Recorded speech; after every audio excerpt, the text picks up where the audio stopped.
Hello, ನಮಸ್ಕಾರ. Achievers Hunt ಸಂಸ್ಥೆ ನಡೆಸ್ಕೊಡ್ತಕ್ಕಂತಹ ವ್ಯಾಬ್ಯುಲರಿ words ಮತ್ತು ಇಡಿಯಮ್ಸ್ ಅಂಡ್ ಫ್ರೇಸಸ್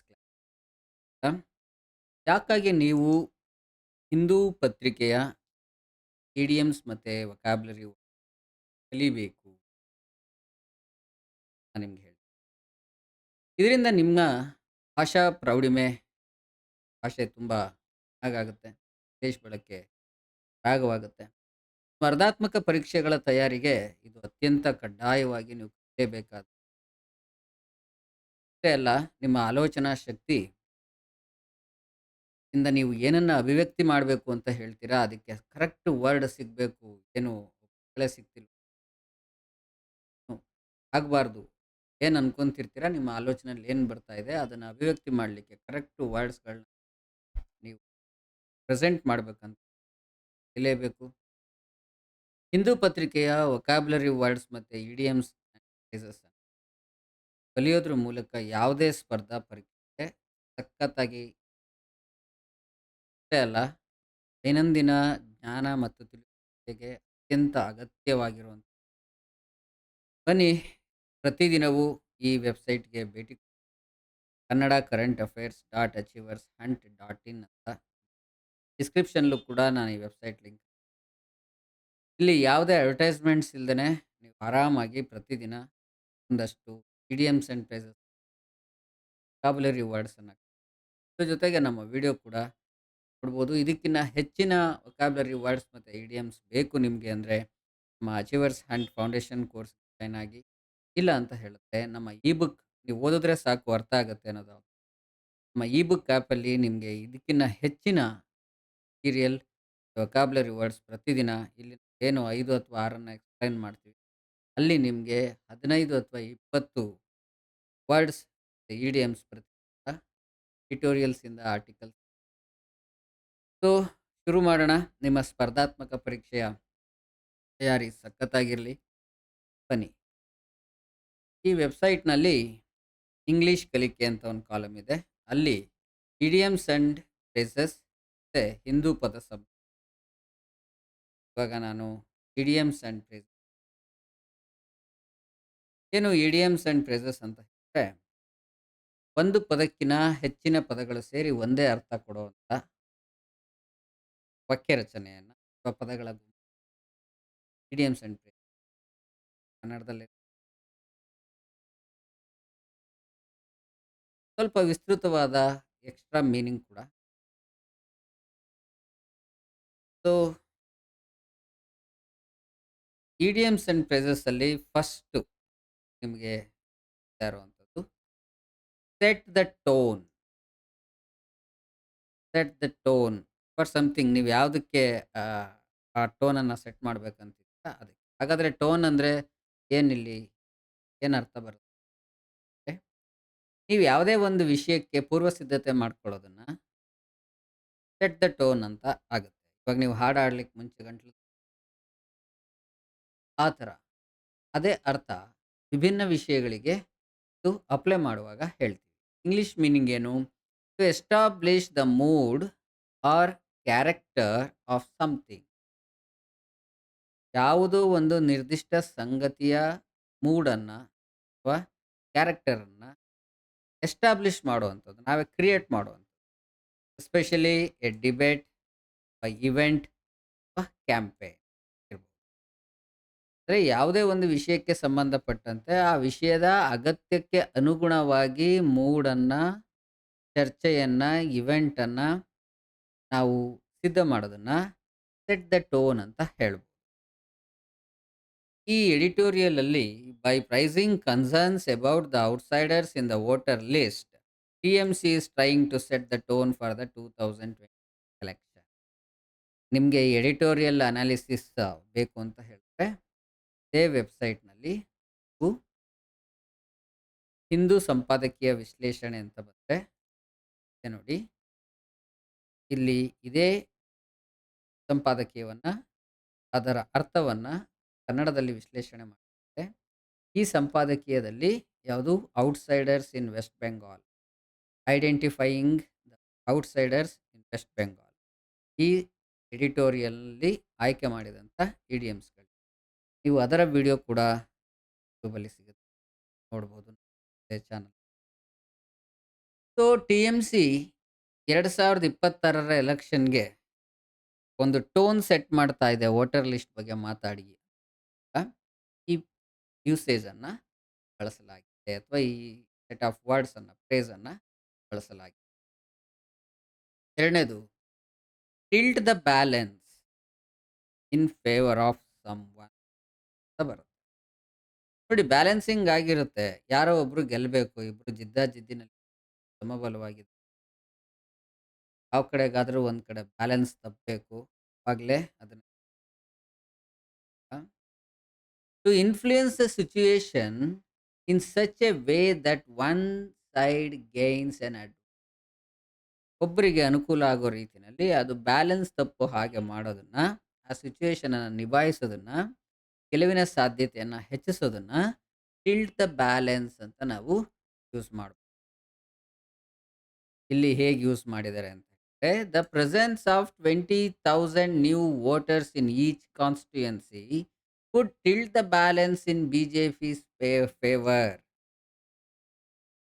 ಪ್ರತಿಯೊಂದು ಕಾನ್ಸ್ಟಿಟ್ಯೂಯೆನ್ಸಿನಲ್ಲಿ 20,000ಕ್ಕೂ ಹೆಚ್ಚಿನ ಔಟ್ಸೈಡ್ ವೋಟರ್ಸ್ ಅನ್ನ ಲಿಸ್ಟ್ ಮಾಡಿರೋದ್ರಿಂದ ಈ ಎಲೆಕ್ಷನ್ನು ಬಿಜೆಪಿ ಪರವಾಗಿ ವಾಲಬಹುದು ಅಂತ ಮಮತಾ ಬ್ಯಾನರ್ಜಿ ಅವರು ಹೇಳುವಾಗ ಈ ಒಂದು ಸೆಂಟೆನ್ಸ್ ಅನ್ನ ಯೂಸ್ ಮಾಡಲಾಗಿದೆ. Next, play the identity card, ಗುರುತಿನ ರಾಜಕಾರಣ. ನೋಡಿ, ಯಾವುದೋ ಒಂದು ಗೋಚರವಾಗಿ ಅಥವಾ ಎಕ್ಸಿಸ್ಟೆನ್ಸ್ಗೆ ಇಲ್ದೇನೆ ಒಂದು ರಾಜಕೀಯ ಲಾಭಕ್ಕಾಗಿ ಆ ವ್ಯಕ್ತಿಯ ಪರಿಚಯವನ್ನ ಬಳಸ್ಕೊಳ್ಳೋದು. ಇಲ್ಲಿ ಔಟ್ಸೈಡರ್ ಯಾರ್ಯಾರಿದ್ದಾರೆ ಅವರನ್ನ ಬಳಸ್ಕೊಳ್ಳಲಾಗ್ತದೆ. ಈ ಪ್ಲೇ ದ ಐಡೆಂಟಿ ಕಾರ್ಡ್ ಅಂದ್ರೆ ಅರ್ಥ ಏನು ಅಂದ್ರೆ to use someone's regional, religious or ethnic identity for political advantage. ರಾಜಕೀಯ ಲಾಭಕ್ಕಾಗಿ ಒಬ್ಬರ ಪ್ರಾಂತ್ಯವನ್ನ, ಧರ್ಮವನ್ನ ಮತ್ತೆ ವ್ಯಕ್ತಿಯ ಐಡೆಂಟಿಟಿಯನ್ನ ಬಳಸ್ಕೊಳ್ಳೋದು ಅಂತ ಹೇಳುವಾಗ ಈ ಎಡಿಟೋರಿಯಲ್‌ನಲ್ಲಿ ಪ್ಲೇ ದ ಐಡೆಂಟಿಟಿ ಕಾರ್ಡ್ ಅನ್ನೋದನ್ನ ನೆಕ್ಸ್ಟು ರೈಸ್ ದ ಐಬ್ರೋ. ಸರಿ, ಹೌದಾ? ಮೇಲೆತ್ತುತ್ತೀವಲ್ಲ, ಅದನ್ನೇ ರೈಸ್ ದ ಐಬ್ರೋ ಅಂತ ಹೇಳಲಾಗ್ತಾ ಇದೆ. ಅನುಮಾನ ಅಥವಾ ಆಶ್ಚರ್ಯವನ್ನ ನಾವು ಆಶ್ಚರ್ಯ ಆದಾಗ್ಲೂ ಮೇಲೆತ್ತುತ್ತೀವಿ. ಕಣ್ಣುಗಳನ್ನ ಅನುಮಾನ ಹುಟ್ಟಿದಾಗ ಹುಬ್ಬು ಮೇಲೆತ್ತುತ್ತೀವಿ. ಸೊ ಆ ಮೀನಿಂಗ್ ಅನ್ನ ಕೊಡುವಂತ ಫ್ರೇಸ್ ಇದು. ಏನು ಅದರ meaning? To cause surprise or disapproval. ಆಶ್ಚರ್ಯನಾದರೂ ಆಗ್ಬೋದು. ಡಿಸಪ್ರೂವಲ್ ಅಂದ್ರೆ ಇಲ್ಲಿ ಒಪ್ಪಿಗೆ ನೀಡಲಿಲ್ಲ ಅನ್ನೋ ಥರ ಅರ್ಥ ತಗೋಬೇಕು. ಇದಾಗ ಹಾಗಲ್ಲ ಅನ್ಸುತ್ತೆ ಮಾಡ್ತೀವಲ್ಲ ಹಾಗೆ. The election commissions clarification on duplicate EPIC number has raised eyebrow. ಈ ಎಡಿಟೋರಿಯಲ್‌ನಲ್ಲಿ ಈ ಎಪಿಕ್ ನಂಬರ್ ಬಗ್ಗೆ ವಾಯ್ಸ್ ರೈಸ್ ಮಾಡಿರುವಂಥದ್ದು ಮಮತಾ ಬ್ಯಾನರ್ಜಿ. ಅದಕ್ಕೆ ಎಲೆಕ್ಷನ್ ಕಮಿಷನ್ ಕೊಟ್ಟಂತ ಕ್ಲಾರಿಫಿಕೇಶನ್ ಡೌಟ್‌ಫುಲ್ ಆಗಿ ಇತ್ತು ಅಂತ ಲೇಖಕರು ಹೇಳುವಾಗ ರೈಸ್ ಐಬ್ರೋಸ್ ಅನ್ನೋ ಫ್ರೇಸ್ ಅನ್ನ ಯೂಸ್ ಮಾಡಿದ್ದಾರೆ. ನಾನು ಅಗೈನ್ ಮತ್ತೆ ಹೇಳ್ತಾ ಇದ್ದೀನಿ. ಎಡಿಟೋರಿಯಲ್ ಅನಾಲಿಸಿಸ್ ಅನ್ನ ಕನ್ನಡದಲ್ಲಿ ನೀವು ಕೇಳಬೇಕಂದ್ರೆ ಯುವರ್ ಸನ್ ಯೂಟ್ಯೂಬ್ ಚಾನಲ್ ಅಲ್ಲಿ ನಿಮಗೆ ಈ ದಿನದ ಎಡಿಟೋರಿಯಲ್ ಅನಾಲಿಸಿಸ್ ಇಲ್ಲ ಓದ್ಕೊಂಡ್ರೆ ಸಾಕಂತ ಈ ವೆಬ್ಸೈಟ್‌ಗೆ ಬನ್ನಿ. ಈ ವೆಬ್ಸೈಟ್‌ನಲ್ಲಿ ಆಲ್ರೆಡಿ ಇದು ಪಬ್ಲಿಷ್ ಆಗಿದೆ. ನೀವು ಅದನ್ನ ಓದ್ಬೋದು. ಸೊ ಏನು ರೈಸ್ ಐಬ್ರೋಸ್ ಅಂತ ಹೇಳಿದ್ರೆ ಅನೇಕ ಪ್ರಶ್ನೆಗಳನ್ನ ಹುಟ್ಟಿಸುವ ಅಥವಾ ಸಂಶಯಕ್ಕೆ ಕಾರಣ ಆಗೋದನ್ನ ಅಭಿವ್ಯಕ್ತಿಸುವಾಗ ನಾವು ರೈಸ್ ಐಬ್ರೋಸ್ ಫ್ರೇಸ್ ಅನ್ನ ಬಳಸ್ಬೋದು. Next take a stand. ಒಂದು ದೃಢ ನಿಲುವನ್ನ ತೆಗೆದುಕೊಳ್ಳೋದನ್ನ ಟೇಕ್ ಎ ಸ್ಟ್ಯಾಂಡ್ ಅಂತ ಹೇಳ್ತಾರೆ. ಮೀನಿಂಗ್ ಏನು ಗೊತ್ತಾ? To adopt a firm position or opinion in an issue. ಯಾವುದೇ ಒಂದು ಇಶ್ಯೂ ಬಗ್ಗೆ, ಸಮಸ್ಯೆ ಬಗ್ಗೆ ಒಂದು ನಿರ್ದಿಷ್ಟ ನಿಲುವನ್ನು ತೆಗೆದುಕೊಳ್ಳೋದನ್ನ ಹೇಳುವಾಗ ಟೇಕ್ ಎ ಸ್ಟ್ಯಾಂಡ್ ಅಂತ ಹೇಳ ಯೂಸೇಜ್ ಹೇಗೆ ಬಳಸಿದ್ದಾರೆ both TMC and BJP have taken A strong stand on there voter list issue ಬಗ್ಗೆ ಬಿಜೆಪಿ ಮತ್ತೆ ಟಿಎಂಸಿ ಪ್ರೆಸ್ ಎರಡೂ ಕೂಡ ಸ್ಟ್ಯಾಂಡ್ ತಗೊಂಡಿವೆ ಅನ್ನೋದಕ್ಕೆ ಈ press next battle lines are drawn ಹೋರಾಟಕ್ಕೆ ಸಜ್ಜಾಗು ರೆಡಿ ಟು ಫೈಟ್ ಅಂತ ಹೇಳ್ತೀವಲ್ಲ. ಸೊ ಇಲ್ಲಿ ಮೀನಿಂಗ್ ಏನು ಬರುತ್ತೆ when opposing groups clearly define their position and prepare for conflict. ಘರ್ಷಣೆಗೆ ನಾವು ಸಿದ್ಧ, ನಮ್ದು ಈ ಪೊಸಿಷನ್ ಇದೆ, ನಮ್ದು ಈ ಪೊಸಿಷನ್ ಹೇಳುವಾಗ ಬ್ಯಾಟಲ್ ಲೈನ್ಸ್ ಆರ್ ಡ್ರಾನ್ ಅಂತ ಹೇಳಲಾಗುತ್ತೆ. With T M C and B J P targeting each other over voter fraud.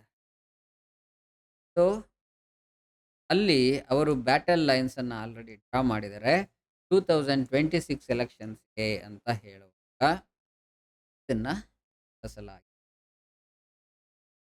So ಗೆಳೆಯರೇ, ನೀವು ಇದ್ರ ಬಗ್ಗೆ ಹೆಚ್ಚಿನ ಓದಬೇಕು ಅಂತ ಹೇಳಿದ್ರೆ ನಾನು ಆಲ್ರೆಡಿ ಹೇಳಿದೆ. ಇ ಬುಕ್ ಆ್ಯಪನ್ನು ಡೌನ್ಲೋಡ್ ಮಾಡಿ, ಲಿಂಕ್ ಇದೆ.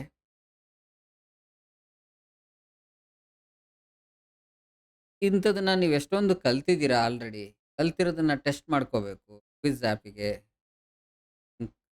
ಅಲ್ಲಿ ಡೌನ್ಲೋಡ್ ಇಲ್ಲ ನಮ್ಮದು ವೆಬ್ಸೈಟಿಗೆ ಹೋದ್ರೂ ಕೂಡ ನೀವು ಅಲ್ಲೂ ಕೂಡ ಕ್ವಿಝನ್ನು ಸೊ ನಿಮ್ಮ ಕಲಿಕೆ, ಗ್ರಹಿಕೆ ಮತ್ತು ಎಷ್ಟು ನಿಮಗೆ ಜ್ಞಾಪಕಕ್ಕಿದೆ, ಎಷ್ಟು ಟೈಮಲ್ಲಿ ನಿಮ್ಮ ಮೈಂಡ್ ರಿಯಾಕ್ಟ್ ಮಾಡುತ್ತೆ, ಅದನ್ನು ಮೆಮೊರೈಸ್ ಮಾಡ್ಕೊಂಡಿರೋ ತೆಗೆದು ಆನ್ಸರ್ ಮಾಡುತ್ತೆ. ನಿಮ್ಮ ಮೈಂಡನ್ನು ಟ್ರೈನ್ ಮಾಡಲಿಕ್ಕೆ, ನಿಮ್ಮ ಬ್ರೈನನ್ನು ಟ್ರೈನ್ ಮಾಡಲಿಕ್ಕೆ ನೀವು ಯಾವುದೇ ಒಂದು ಸ್ಪರ್ಧಾ ಪರೀಕ್ಷೆಗೆ ಸಿದ್ಧರಾಗಿರಿ. ಟೈಮಲ್ಲಿ ನಿಮ್ಮ ಬ್ರೈನು ಆನ್ಸರ್ ಮಾಡೋ ರೀತಿನಲ್ಲಿ ಟ್ರೈನ್ ಮಾಡುವಂಥ ಅಗತ್ಯ. ಎಷ್ಟು ಓದುತ್ತೀರೋ, ಎಷ್ಟು ಅಧ್ಯಯನ ಮಾಡ್ತೀರೋ, ಅಷ್ಟೇ ಪರೀಕ್ಷೆಗಳಿಗೂ ಕೂಡ ಪಡಬೇಕು. ಅದು ಸೊ ಇವಾಗ ಇಡಿಯಮ್ಸ್ ಆಯಿತು. ಈ ದಿನದ ವೊಕ್ಯಾಬ್ಯುಲರಿ ವರ್ಡ್ಸಿಗೆ ಹೋಗೋಣ. ಇಲ್ಲಿ ಹೇಗೆ ನೀವು ಇದನ್ನು ಪ್ರನೌನ್ಸ್ ಮಾಡಬೇಕು ಅನ್ನೋದನ್ನು ಕೂಡ ಕನ್ನಡದಲ್ಲಿ ನಾವು ಬ್ರಾಕೆಟಲ್ಲಿ ಕೊಟ್ಟಿದ್ದೀವಿ. ಸ್ಕ್ರೂಟಿನೈಸ್, ಸ್ಕ್ರೂಟಿನೈಸ್, ಸ್ಕ್ರೂಟಿನೈಸ್ ಅಂದರೆ ಪರಿಶೀಲನೆ. ಏನು English meaning to examine something carefully and critically. ಎಚ್ಚರಿಕೆಯಿಂದ ಪರಿಶೀಲನೆ ಮಾಡು. ಇದಕ್ಕೆ ಸಿನಾನಿಯಮ್ಸ್ ಅಂದರೆ ಸಮಾನಾರ್ಥಕ ಪದ ಅಥವಾ ಪರ್ಯಾಯ ಪದ ಅಂತೇನೆ ಯಾವುದನ್ನು ಹೇಳ್ಬೋದು ಅಂದರೆ inspect, examine, analyse, investigate, view. ಇಷ್ಟು ವರ್ಡ್ಸ್ ಸ್ಕ್ರೂಟಿನೈಸ್ಗೆ ಸೇಮ್ ಮೀನಿಂಗ್ ಕೊಡುವಂಥದ್ದು. ಇದಕ್ಕೆ ವಿರುದ್ಧ ಪದ ಕೊಡುವಂಥದ್ದು ಇಗ್ನೋರ್, ನೆಗ್ಲೆಕ್ಟ್, ಓವರ್ಲುಕ್. ತಪ್ಪಿದ್ರೂ ಅದು ನನಗೆ ಪರವಾಗಿಲ್ಲ ಅಂತ ಅದು ಇದು ಈ ಥರದ ಪದಗಳು ನಿಮ್ಮ ಬ್ಯಾಂಕಿಂಗ್ ಪರೀಕ್ಷೆ, SSC, UPSC ಪ್ರಿಲಿಮ್ಸ್‌ನಲ್ಲಿ ಬಹುತೇಕವಾಗಿ ನಿಮ್ಮ ಆಂಗ್ಲ ಭಾಷೆಯ ಟೆಸ್ಟ್ ಮಾಡಲಿಕ್ಕೆ ಖಂಡಿತವಾಗ್ಲೂ ಕೇಳ್ತಾರೆ. ನೀವು ಇದನ್ನೆಲ್ಲ ಓದಲೇಬೇಕು.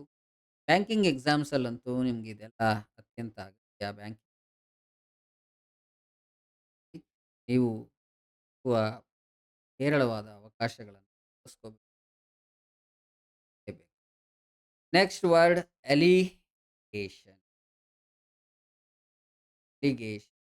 ಅಲಿಗೇಷನ್ ನೀವು ಇದನ್ನ ಏನು ಆರೋಪ. A claim or assertion that someone has done something wrong, typically without proof. Proof ಇರಲ್ಲ, ಎವಿಡೆನ್ಸ್ ಏನೂ ಇರಲ್ಲ, ಆದರೆ ನೀವು ಮಾಡಿದ್ಯಾ ಅಂತ ಹೇಳ್ತಿರ್ತಾರೆ. ಅದನ್ನು ಅಲಿಗೇಷನ್ ಅಂತ ಆಗುತ್ತೆ. ಅಲಿಗೇಷನ್ ಅಂತಲೂ ಹೇಳ್ಬೋದು. ಪರ್ಯಾಯ ಪದ ಅಥವಾ ಸಮಾನಾರ್ಥಕ ಪದ ಏನು? ಅಕ್ಯೂಸೇಷನ್, ಚಾರ್ಜ್, ಕ್ಲೇಮ್, ಅಸರ್ಷನ್, ಗೆಳೆಯರೇ ನಿಮ್ಗೆ ಇದಿನ್ನೂ ಚೆನ್ನಾಗಿ ಅರ್ಥ ಆಗಬೇಕು ಅಂತ ಹೇಳಿದ್ರೆ ಈ ಸಿನಾನಿಯಮ್ಸ್ ವರ್ಡ್ಸ್‌ಗಳಿಗೂ ಕೂಡ ನೀವು ಕನ್ನಡ ಪದಗಳನ್ನ ಇಟ್ಕೊಳ್ಳಿ. ನಿಮ್ಗೆ ಮತ್ತಷ್ಟು ಮೆಮೊರೈಸ್ ಆಗುತ್ತೆ. ಆಂಟೋನಿಮ್ಸ್ ಏನು? Denial, defence, justification. Example sentence ಅಲ್ಲಿ ಯೂಸ್ ಮಾಡಬೇಕು ಅಲಿಗೇಷನ್ ಅಂತಂದ್ರೆ, allegation that illegal immigrants were included in the voter list led to a major controversy. ಈ ಆರೋಪ ಏನಿದು ಇದು ಬಹುದೊಡ್ಡ ವಿವಾದಕ್ಕೆ ಕಾರಣ ಆಗಿದೆ ಅಂತ ಹೇಳಿ ಬಳಸಲಾಗಿದೆ. ಡಿಸ್ಕ್ರಿಪೆನ್ಸಿ ಡಿಸ್ಕ್ರೆಪೆನ್ಸಿ ನೀವು ಓದಬೇಕು. ಡಿಸ್ಕ್ರಿಪೆನ್ಸಿ ಬೇರೆ, ಡಿಸ್ಕ್ರೆಪೆನ್ಸಿ ಅಂದ್ರೆ ಭಿನ್ನತೆ, ಡಿಫರೆಂಟ್ ಆಗಿರುವಂಥದ್ದು. A difference or inconsistency between two or more things that should be the same. Difference ಅಥವಾ ಇನ್ಕನ್ಸಿಸ್ಟೆನ್ಸಿ. ಡಿಫರೆನ್ಸ್ ಅಂತ ಹೇಳ್ಬೋದು, ಮಿಸ್ ಮ್ಯಾಚ್ ಅಂತ ಹೇಳ್ಬೋದು, ಇನ್ಕನ್ಸಿಸ್ಟೆಂಟ್ ಅಂತ ಹೇಳ್ಬೋದು. ಇದೆಲ್ಲ ಸಿನಾನಿಯಮ್. ಆಂಟೋನಿಮ್ಸ್ ಅಂತ ಹೇಳಿದ್ರೆ ಅಗ್ರಿಮೆಂಟ್, ಸಿಮಿಲಾರಿಟಿ ಒಂದೇ ಥರ ಇರುವಂಥದ್ದು, ಕನ್ಸಿಸ್ಟೆನ್ಸಿ ಒಂದೇ ರೀತಿ ಮುಂದುವರ್ಕೊಂಡು ಹೋಗುವಂಥದ್ದು. ಸೆಂಟೆನ್ಸ್ ಅಲ್ಲಿ ಯಾವ ಥರ ಬಳಸ್ಬೋದು ಇದನ್ನ? There was a discrepancy in the voter I D numbers which raised concerns about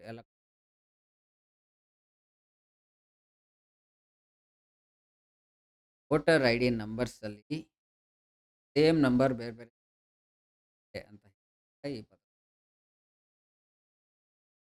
induct induct ಅಂದ್ರೆ ಸೇರ್ಪಡೆ.